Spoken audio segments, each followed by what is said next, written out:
நம்ம அப்பாவுக்கு பேரு சமாதான காரணர், சமாதான பிரபு. நம்ம தானே? உலகம் தர முடியாத சமாதானத்தை தருகிறவர். அவரால் அதையும் பண்ண முடியும், இதையும் பண்ண முடியும். ஆமென்.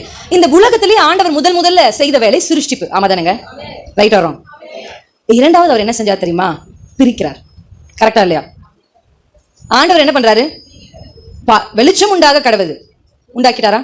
செகண்ட் என்ன பண்ணாருங்க? வெளிச்சத்தையும் இருளையும் வெவ்வேறாக பிரித்தார். ஆதியாகமம் 1ஆம் அதிகாரத்திலே ஆண்டவர் வேலையை ஆரம்பித்து விட்டார், பிரிக்கிற வேலை. அவருக்கு சேர்க்க மட்டும்தான் தெரியும். நீங்க நினைச்சிட்டு இருக்கீங்க இல்லங்க அவர் உங்களை பிரிச்சாரா இல்லைங்களாங்க? ஆமா ஆமா ஆமா, என்ன பிரிச்சாரு என் ஆண்டவர். ஆமா தானே? எங்கோ இருந்தோம், யாரோடய ஒட்டி கொண்டிருந்தோம், எதையோ செய்து கொண்டிருந்தோம். கர்த்தர் வந்தாரு, இப்ப கையை பிடிச்சாரு, வா இந்த ஆக்களோட நீ செட்டு சேர கூடாது, இது செட்டு ஆகாதுமா, ஏன்னா உனக்குள்ள நான் வைக்க போகிற அபிஷேகம் அப்படிப்பட்டது. அல்லேலூயா. நான் இந்த பூமி மேல சமாதானத்தை அல்ல பிரிவினை தான் உண்டாக்க வந்தேன். அப்ப இந்த அபிஷேகம் பெற்றவர்கள், இந்த ஒலிவ மரம், இந்த அக்கினியை உடையவர்களுக்கு ஒரு சாட்சி இருக்கு. அப்படின்னா இவங்க உலகத்தோடு ஒத்து போகவே மாட்டாங்க. சாக கூட சாவாங்க, நான் ஒத்து போக மாட்டாங்க. அதுதாங்க அபிஷேகம் பெற்றவர்களுடைய அடையாளம். அல்லேலூயா. நான் செத்தாலும் சாவும், ஆனா இதற்கு முன் நான் வணங்குவதில்லை. அவன் தான் அபிஷேகம் பெற்றவன். அல்லேலூயா. என்னை விடுவித்தாலும் சரி, விடுவிக்காவிட்டாலும் சரி, கர்த்தர் தான் என் ஆண்டவர். ஆமாதானங்க? ஒத்து போகவே இல்லைங்க. தானியேல், ஷாத்ராக், மேஷாக், ஆபேத்நேகோ என்ற வாலிபர்கள். ஆமென். வேத புத்தகத்துல கலக்கணவங்க எல்லாம் வாலிபர்கள் தான். அது பிசாசுக்கு நல்லா தெரியும். அதனால தான் வாலிபர்கள் அதிகமா டார்கெட் பண்றான்.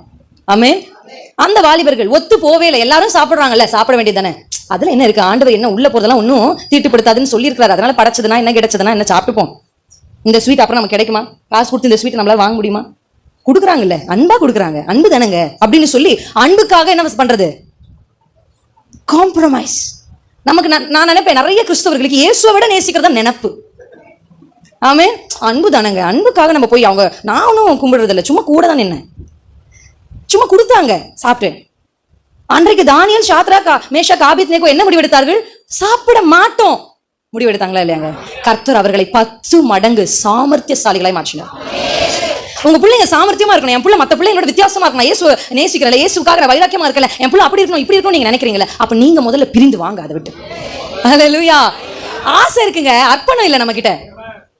மலையே பெயர்த்து சமுத்திரத்துல தள்ள ஆசைதான், ஆனா அர்ப்பணம் டக்குன்னு விழுந்து போயிடும்ல. டக்குன்னு ரொம்ப சீக்கிரமா நம்மள ஒருத்தர் என்ன பண்ணிட முடியுது. ஆனா ஒரு மனுஷனுக்குள்ள இந்த அக்கினி இருந்தா எதுவுமே அவர்களை காம்ப்ரமைஸே பண்ணிக்க மாட்டாங்க. அவங்க பாத்திருக்கீங்களா? வேத புத்தகத்துல என்னால் அப்படி எத்தனையோ பேர் உங்க கண்களுக்கு முன்னாடி நிறுத்த முடியும்.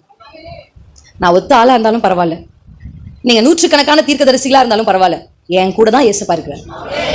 அவன் நின்றான், அதனால் வென்றான். ஆமென். நம்ம நிக்கிறது இல்லைங்க, அதனால தான் தோத்து போயிடுறோம்.